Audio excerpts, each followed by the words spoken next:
اما بعد، اور ہم نے آسمان کو اور زمین کو اور جو کچھ ان دونوں کے درمیان ہے ان سب کو باطل پیدا نہیں کیا، یعنی بے مقصد بیکار پیدا نہیں کیا۔ اس سے پہلے جو تذکرہ ہم نے گزشتہ سبق میں حضرت سیدنا داؤد علیہ السلام وعلی نبینا کا پڑھا، اب درمیان میں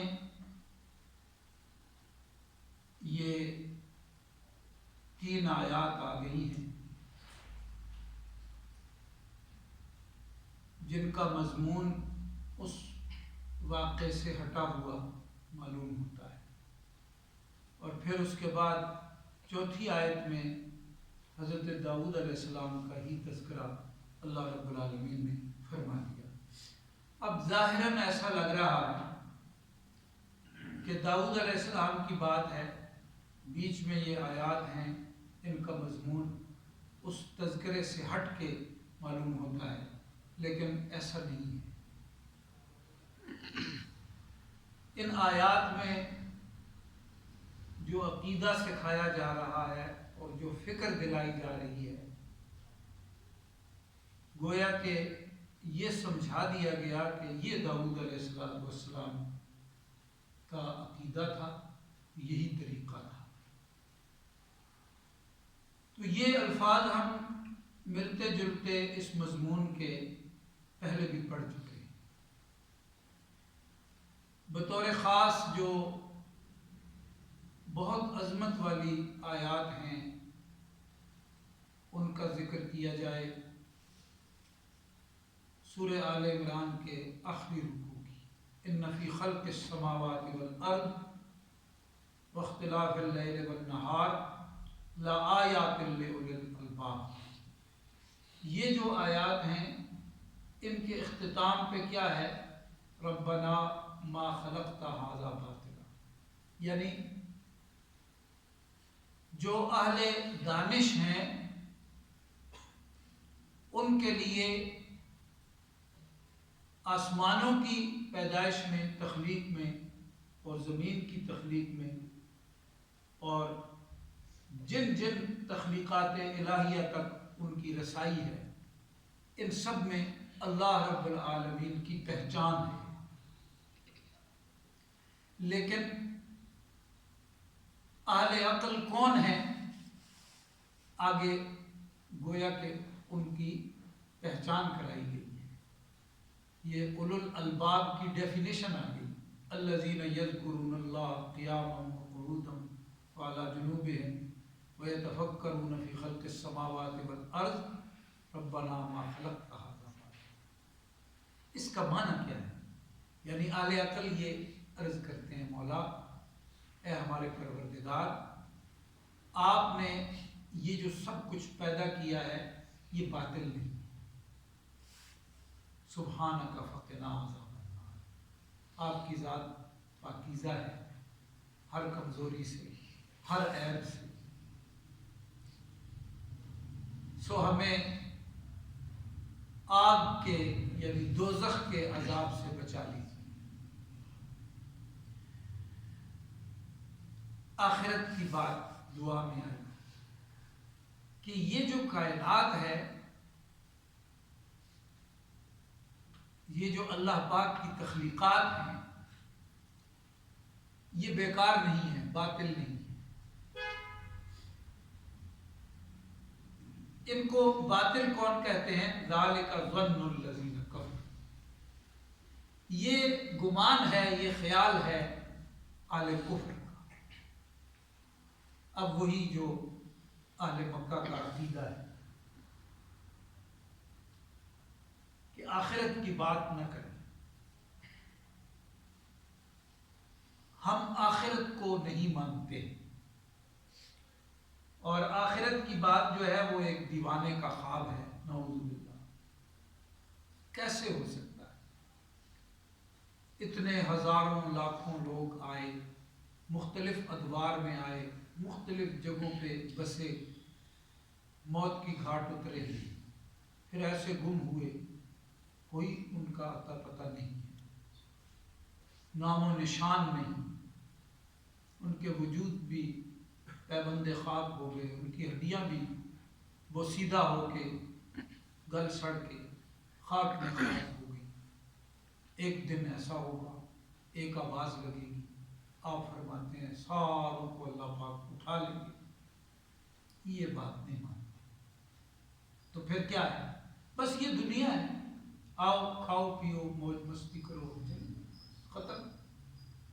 پھر میں یہ خیال ہے کہاں، حالانکہ ہم نے اس کائنات کو باطل پیدا نہیں کیا، ایسا نہیں پیدا کیا کوئی آیا ہے آ کے چلا گیا۔ کسی نے روزے رکھے، تقوی اختیار کیا، پرہیزگاری اختیار کی، خواہشات کو توڑا، طاعات کی زندگی گزاری، اب انہیں صلہ ملنا چاہیے۔ کسی نے بڑی خواہش پرستی کی زندگی گزاری، بڑے دجل کے ساتھ، فرعونیت کے ساتھ جیتا رہا، اسے بدلہ ملنا چاہیے۔ اصل بات کیا ہے؟ اصل یہ ہے کہ یہ دنیا اللہ رب العالمین نے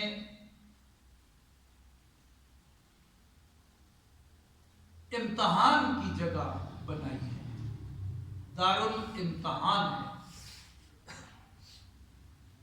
یہاں ہر کوئی ہر لمحہ امتحان کے مرحلے سے گزارا جا رہا ہے۔ اب اللہ رب العالمین کی اپنی حکمت ہے، کسی کو مقام شکر پہ آزما رہا ہے، کسی کو مقام صبر پہ آزما رہا ہے۔ اس کا اپنا دستور ہے، وہ بہتر جانتا ہے کہ مجھے اس نے کیسے آزمانا ہے، آپ کو کیسے آزمانا ہے۔ تو یہ جو جہان ہے یہ باطل نہیں ہے۔ اولو الالباب نے بھی یہ اقرار کیا زبان سے، دل کی تصدیق کے ساتھ، کہ اے ہمارے پروردگار، آپ نے یہ زمین کا بچھونا، آسمان کا شامیانہ اور یہ رنگا رنگ نعمتیں، یہ بدلتے موسم، برستا میگھ، چلچلاتی دھوپ، مہکتے گلشن، پھیلے ہوئے صحرا، بہت گہرائی اور گہرائی والے سمندر، یہ بل کھاتے چشمے، یہ پورا ایک نظام، یہ یوں ہی نہیں بنا دیا آپ نے، یہ واقعی امتحان ہے، واقعی امتحان ہے، اور دنیا امتحان گاہ ہے۔ یہ ہے اس کا مطلب، ہم نے باطل نہیں پیدا کیا اس زمین کو، آسمان کو اور نظام کائنات کو۔ ایک بات ہوگی، اور دوسری بات یہ ہے کہ اس میں اشارہ دیا جا رہا ہے کہ دلائل دو طرح کے دیے گئے ہیں، ہمیں پہچاننے کے لیے دو طرح کے دلائل ہیں، اس لیے کہ انسانی وجود دو چیزوں کا مرکب ہے، ایک مادی ہے، ایک غیر مادی ہے۔ اس کا جو بدن ہے وہ مادی ہے، اور اس کی جو روح ہے وہ مادی نہیں ہے۔ لہذا اس کو دو طرح کے دلائل سے ہم نے اپنا تعارف کرایا ہے، تکوینی دلائل اور تنزیلی دلائل۔ آپ دیکھیں اس رکوع کی تیسری آیت ہے، کتاب انزلناہ الیک، یہ تنزیلی دلائل۔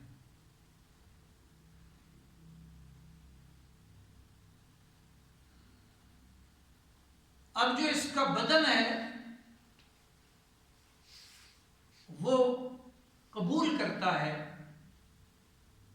زمین، آسمان، یہ چیزیں سب جو مادی ہیں، ان دلائل سے اللہ پاک کو پہچانتا ہے۔ لآیات لأولی الالباب، ہر طرف نشانیاں بکھری ہوئی ہیں عقل والوں میں۔ اور جو تنزیلی دلائل ہیں وہ نازل کیے کتاب انزلناہ، جو اصل پہچان ہوتی ہے وہ روحانی طور پہ ہوتی ہے. اس کے لیے اللہ رب العالمین نے دو ٹوک دلائل کہ میں اللہ ہوں، اننی انا اللہ، تمہارا الہ ایک ہے اور وہ اللہ ہے. الہکم الہ واحد هو اللہ الذی لا الہ الا ہو. دو ٹوک. گویا کہ تکوینی دلائل عقائد کی زمین کو ہموار کرتے ہیں اور پھر اس زمین کو تنزیلی دلائل سیراب کر دیتے ہیں اور زرخیز بنا دیتے ہیں. تو یہاں پہ پہلے وہی بات فرما دی، ایسے باطل تو نہیں پیدا کیا، یہ کافروں کا خیال ہے. فویل للذین کفروا من النار، بس بربادی ہے، ہلاکت ہے، تباہی کافروں کے لیے دوزخ کی صورت، آگ کی صورت، جن کا یہ خیال ہے کہ بس آؤ اپنی موج مستی کرو، جیسے چاہو گزارو، چلے جاؤ، کوئی آخرت نہیں. تو میں ان کا ٹھکانہ دوزخ. جو آخرت کا انکار کرتا ہے وہ کیا ہے؟ کافر ہے. یہ آیت بتاتی ہے. جو کہے آخرت نہیں ہے تو اللہ پاک فرما رہے ہیں یہ کفریہ عقیدہ ہے اور کافر کا انجام دوزخ ہے. یہ دنیا کیوں باطل نہیں؟ ام نجعل الذین آمنوا وعملوا الصالحات کالمفسدین فی الارض، کیا ہم نے کر دیا ہے ان لوگوں کو جو ایمان لائے اور انہوں نے اعمال صالحہ کی، ان لوگوں کی مانند جو زمین میں فساد برپا کرتے ہیں. فساد فی الارض کا مطلب کیا ہے؟ فساد فی الارض کا مطلب یہ ہے کہ اس زمین میں اللہ پاک کے حکم کے نافذ ہونے میں، نفاذ میں رکاوٹ پیدا کرنا، اسے فساد کہتے ہیں. اللہ رب العالمین کے حکم میں، اس کے نفاذ میں رکاوٹ بن جانا، اپنی ذات سے متعلق ہو یا پورے ماحول سے متعلق ہو، جو امور دین کی ترویج میں رکاوٹ پیدا کرتا ہے وہ مفسد ہے. تو ایک بندہ ہے وہ دین کا تابعدار ہے، آمنا و صدقنا، زبان نے بھی مانا، دل نے بھی مانا، اور اس نے اپنے بدن کے اوپر احکام الہیہ کو لاگو رکھا، پرہیزگاری کی زندگی گزار دی. تو جب کوئی نتیجہ ہی ہم نے نہیں رکھا ہوا تو اس کا مطلب یہ ہے کہ دنیا میں تو یہ بدکار زیادہ خوشحال نظر آ رہے ہیں. اور قرآن شریف میں فرمایا اس لیے بھی کہ انہوں نے کچھ اچھے کام بھی کیے ہوں گے نا، تو ان کا بدلہ اللہ پاک انہیں دنیا میں دے دیتے ہیں. آخرت میں ان کا حصہ ما لہم فی الآخرۃ من خلاق، آخرت میں ان کا حصہ کوئی نہیں.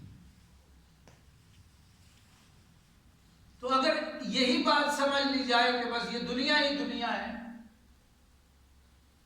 تو پھر ظالم اور مظلوم کا فیصلہ کیسے ہوگا؟ مفسد اور متقی، ان کو صلہ کون دے؟ ام نجعل المتقین کالفجار، پھر متقی اور فجار، بڑے قسم کے گناہگار، بدکار، وہ سب کے سب پھر برابر ہو گئے؟ ایسا نہیں. حقیقت کیا ہے؟ حقیقت یہ ہے کہ کتاب انزلناہ الیک، حقیقت بیان کرنے کے لیے یہ کتاب ہے، قرآن شریف. ہم نے اس کو آپ صلی اللہ علیہ وسلم کی طرف نازل کیا ہے.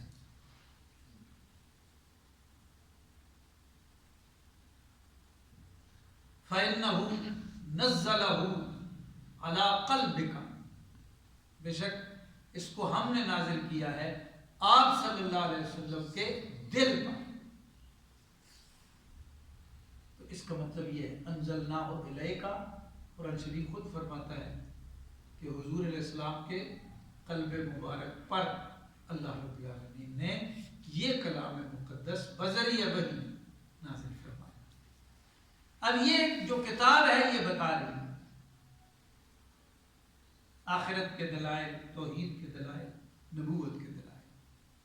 یہ جو بڑے عقائد ہیں یہ قرآن شریف ان پہ دلائل لاتا ہے، اور یہ ہم نے نازل کی آپ کی. مبارک، یہ بہت مبارک، یعنی جس طرح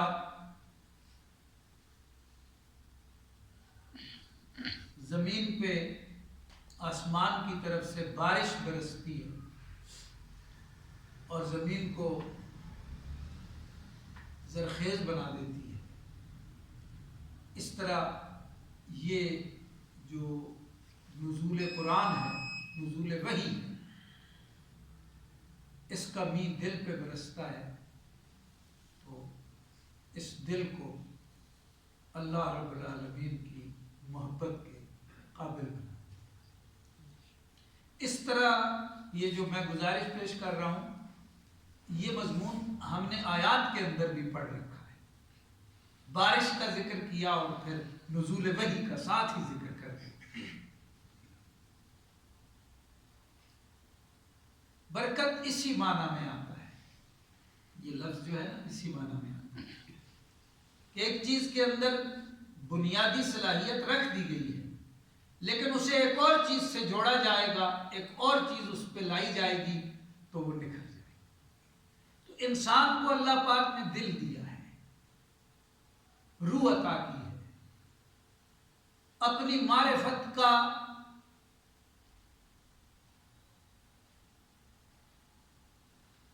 عکس عطا کیا ہے، اپنی صفات کا عکس دیا ہے حضرت انسان. اب جو وہ قرآن دوست بن جاتا ہے تو یہ اس کے دل پر سے وہ خواہشات کی تہ جو ہوتی ہے، دنیا کی محبت کا جو لبادہ ہوتا ہے، اس پہ غلاف ہوتا ہے، اس کو ہٹا دیتا ہے. قرآن سے دوستی اور تعلق پھر دل کو اس قابل بنا دیتا ہے کہ تجلیات الہیہ میں نصیب ہوتی ہیں. لِيَدَّبَّرُوا آیَاتِهِ وَلِيَتَذَكَّرَ أُولُو الْأَلْبَابِ. اب یہ جو تدبر ہے یہ ضروری چیز ہے، لیکن اس تدبر کو سمجھنے کے لیے بنیاد ضروری ہے. بنیاد ہی نہ ہو اور اپنی طرف سے مدبر بن بیٹھے، ایسے ہمارے لیے کیا حکم ہے؟ ہمارے بڑوں نے اتنا کام کر دیا ہے، ہم ان کے تدبر کو سمجھ لیں تو یہ بہت بڑی بات ہے. ائمہ مفسرین نے، مجتہدین نے، فقہاء نے، مشائخ نے اتنا بڑا ذخیرہ ہمارے لیے چھوڑا ہے کہ ہمیں اپنی طرف سے نہ ہمارے ہاں وہ سمجھ ہے اور نہ وہ ذوق ہے، نہ وہ ہمارے اندر مشقت اور تردد کا جذبہ ہے. اتنا کچھ چھوڑا ہے انہوں نے کہ بس اسی کو سمجھ لیں تو یہ آیات کا تدبر ہو جائے. اور یہاں بھی فرمایا وَلِيَتَذَكَّرَ أُولُو الْأَلْبَابِ. نصیحت حاصل اس لیے کہ نصیحت حاصل کریں عقل والے لوگ، اور عقل والے کون ہیں؟ وہی ادھر ہی چلے گئے. الَّذِينَ يَذْكُرُونَ اللَّهَ قِيَامًا وَقُعُودًا وَعَلَى جُنُوبِهِمْ وَيَتَفَكَّرُونَ فِي خَلْقِ السَّمَاوَاتِ وَالْأَرْضِ رَبَّنَا مَا خَلَقْتَ هَذَا بَاطِلًا سُبْحَانَكَ فَقِنَا عَذَابَ النَّارِ. وہ دنیا میں ایسے جیتے ہیں کہ ان کا دھیان آخرت پہ ہوتا ہے. جس شخص کو دنیا میں ایسی زندگی نصیب ہو جائے کہ اس کا دل آخرت سے جڑا ہوا ہو، صحیح معنوں میں اعلی نظر نے فرمایا ہے وہ شخص اللہ پاک کا دوست ہے. اور آخرت کا دھیان نکل جائے تو یہ 5, 5.5, 6 فٹ کا جو گوشت پوست کا آدمی ہے، جتنا گندا یہ ہے پاخانہ بھی اتنا گندا نہیں ہے جتنا ذلیل یہ ہے. شاید میں نام نہیں لیتا، بہت جنہیں ذلیل سمجھتے ہیں وہ اتنا وہ بھی نہیں ہوں گے. اولئک کالانعام بل هم اضل. جتنا درندہ یہ ہے، وحوش اتنے درندے نہیں ہیں جتنا یہ درندہ ہے. اگر آخرت کا دھیان سرے سے نکال لے اپنے زندگی سے، اس جیسا پھر کوئی سانپ نہیں ہے، اس جیسا پھر کوئی چیتا نہیں ہے، کوئی بچھو نہیں، یہ ان سے بھی آگے. وَوَهَبْنَا لِدَاوُودَ سُلَيْمَانَ، اور ہم نے داؤد کو سلیمان عطا کیا علیہ السلام علی نبینا، یعنی اولاد دی تو سلیمان علیہ السلام کی صورت، باپ بھی پیغمبر بیٹا بھی، تو یہ کس نے عطا کیا؟ یعنی یہ مسئلہ سمجھا دیا. داؤد علیہ السلام ہمارے خلیفہ تھے، بہت بڑی عزت والے تھے، اور ہمارے ہاں ان کے لیے بہت بڑا مقام ہے، بہت عمدہ ٹھکانہ ہے. یہ سب باتیں ٹھیک ہیں. وَإِنَّ لَهُ عِندَنَا لَزُلْفَىٰ وَحُسْنَ مَآبٍ، لیکن وہ اپنی اولاد کا خود فیصلہ نہیں کر سکتے. ہمارے ہاں بہت بڑی عزت ہے ان کی اور بہت عمدہ ٹھکانہ ہے، لیکن اولاد کا اختیار ہمارے پاس ہی. وَوَهَبْنَا لِدَاوُودَ سُلَيْمَانَ، اور پھر داؤد علیہ السلام کو سلیمان علیہ السلام جیسا بیٹا عطا کیا. یہ بھی ہمارا فیصلہ تھا، وگرنہ دیکھو نوح علیہ السلام کے گھر میں بیٹا کافر بھی ہوا ہے، آدم علیہ السلام کا بیٹا کافر بھی ہوا ہے، قاتل بھی ہوا ہے. یہ ہماری عطا تھی. نعم العبد. اب یہ مسئلہ بھی واضح کر دیا کہ وہ ہمارے بندے تھے، کیا خوب بندے تھے، بہت ہی اچھی بندگی کرنے والے تھے. یعنی ہمارے وجود ذات باری کے حوالے سے باطل عقائد جو یہود وغیرہ نے اپنی طرف سے گھڑے تھے، پیغمبر اللہ کے بیٹے ہوتے ہیں، اللہ پاک کی اولاد. مشرکوں نے کہا فرشتے اللہ کی بیٹیاں ہیں، جنیاں اللہ کی بیویاں ہیں. یہ ایسا نہیں تھے، وہ ہمارے بندے، لیکن کمال کے بندے تھے. جب اللہ پاک فرمائے نعم العبد، ان کے بارے میں آتا ہے کہ کثرت عبادت ان کی پہچان تھی. نعم العبد. پہلے بھی یہ بات گزری نا کہ وہ جو دیوار پھلانگ کے آئے، اور وہ کیا تھا، یہ اپنی عبادت میں مشغول تھے، اور انہوں نے ایک ترتیب اپنے گھر میں بنائی ہوئی تھی. سب سے اچھی جگہ جو تھی وہ عبادت کے لیے رکھی، اور ہر وقت گھر کا کوئی نہ کوئی فرد عبادت میں مشغول رہتا تھا. 24 گھنٹے عبادت چلتی تھی، اور خود بھی عبادت میں. نعم العبد انہ اواب، بڑی محبت کرنے والا، رجوع کرنے والا.